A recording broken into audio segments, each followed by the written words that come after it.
আবার হংকং এর উদ্দেশ্যে বাংলাদেশ টিমের যে যাত্রা সবকিছু মিলিয়ে আমরা এটাকে পজিটিভলি দেখতে চাই, কারণ ফুটবলে হারজিত থাকবে এবং হারজিতের মাধ্যমে আমরা ভুল ত্রুটিগুলি শিখতে শিখতে আমরা কিন্তু একটা কাঙ্ক্ষিত জায়গায় পৌঁছাতে পারবো ইনশাআল্লাহ।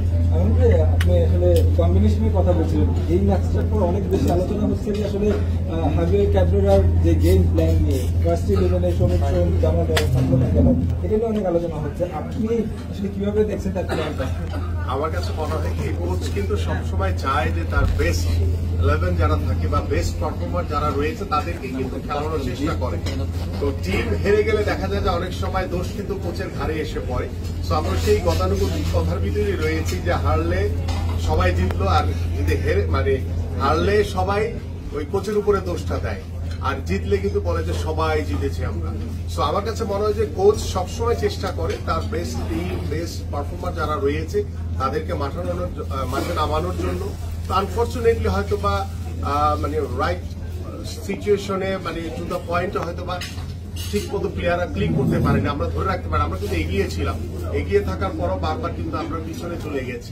এখানে আমার মনে হয় যে কোচ, খেলোয়াড়, অফিসিয়ালস এবং দর্শকদের, আপনাদের বিশেষ করে আপনাদের মিডিয়া, এটা থাকবে। হেরে গেলে একটা সমালোচনা থাকে। তো আমার কাছে মনে হয় যে এখান থেকে কোথায় কোথায় ভুল ত্রুটিগুলো ছিল সেগুলি পরবর্তী ম্যাচে আমাদের কোচ তিনি নিশ্চয়ই এটাকে কাটিয়ে ওঠার চেষ্টা করবেন। আমিনুল ভাই, ম্যাচ শেষে ক্যাবরেরা বলেছে যে এই হারের দায়টা তার একার না, তাহলে কি আপনাদের সাথে একমত যে এই পুরোপুরি তার নেওয়া উচিত নাই দায়টা? আমার কাছে মনে হয় যে আমরা যখন থেকে খেলেছি বা আমরা যখন দেখেছি বিভিন্ন দেশের যারা কোচ, তারা সবসময় হেরে যাওয়ার পরে তার কাঁধেই কিন্তু দায়িত্বটা নিয়েছে।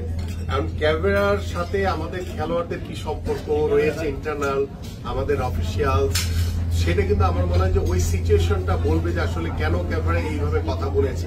সো আই হোপ যে এই বিষয়টা নিয়ে আমাদের টিম ম্যানেজমেন্টে যারা রয়েছে তারা আলাপ আলোচনার মাধ্যমে এই সমস্যাগুলো ভবিষ্যতে যাতে না হয়, এবং খেলোয়াড়, কোচ এবং আমাদের অফিসিয়াল যারা রয়েছে তাদের ভিতরে যাতে একটি সমস্যা আন্ডারস্ট্যান্ডিং এর মাধ্যমে আমরা যাতে পরবর্তী ম্যাচগুলোতে যাতে আমরা বাংলাদেশ ফুটবল টিম ভালো রেজাল্ট করতে পারি। 14 তারিখে আবার এই হংকং এর সাথেই খেলা, সেটা অ্যাওয়ে ম্যাচ।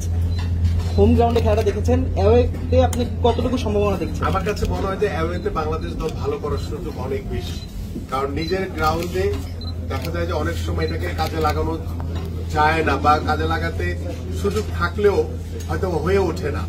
আমার কাছে মনে হয় যে বাংলাদেশের মাটিতে যখন খেলেছে তখন বাংলাদেশের দর্শকদের কিন্তু একটি চাপ ছিল যে ভালো কিছু করা। এই যে স্নায়ুর যে চাপটা, সেটা হয়তো আমাদের খেলোয়াড়রা প্রপার ওয়েতে নিতে পারেনি, বাট হোপফুলি সেখানে অ্যাওয়ে ম্যাচে কিন্তু বাংলাদেশের কোনো দর্শক থাকবে না। তো আমার মনে হয় যে প্লেয়াররা ওইখানে আরো ভালো কিছু করার সুযোগ রয়েছে। আপনি বলছেন যে কোচের সাথে আমাদের পরিবেশ বা কেমন আছে। আজকে জামাল ভাই একটা কমেন্টস করেছেন যে তিনি বা জায়া তারা প্রথম একাদশে খেলতে চান, কোচ তাদের খেলা নিয়ে তারা পরের ম্যাচে একাদশে খেলতে চান, শুরু একাদশে। কোচের ডিসিশনকে কোনোভাবেই ব্যাখ্যা মানতে পারেনি কোচের ডিসিশন। না, আসলে হেরে গেলে আমাদের আসলে অনেক সময় প্লেয়ারদের ভিতরে একটি ভালো লাগা বা কষ্ট থেকে যায়।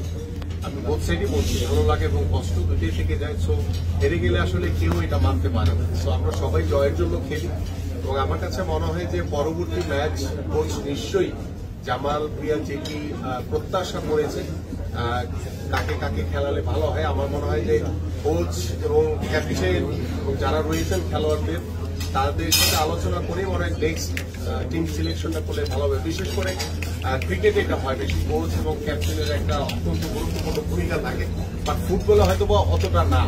তারপর আমি মনে করি যে জামাল ভুঁইয়া যেহেতু দীর্ঘদিন ধরে বাংলাদেশ ফুটবল টিমে খেলছেন এবং অন্যান্য যারা খেলোয়াড় রয়েছে, আমার মনে হয় যে নেক্সট ম্যাচটা অত্যন্ত গুরুত্বপূর্ণ। যেহেতু আমরা হোমে হেরে গেছি, অ্যাওয়েতে যদি আমরা জিতে আসতে পারি তাহলে আমার কাছে মনে হয় যে আমাদের যে প্রত্যাশাটা বাংলাদেশের মানুষের সেটা পূরণ হবে।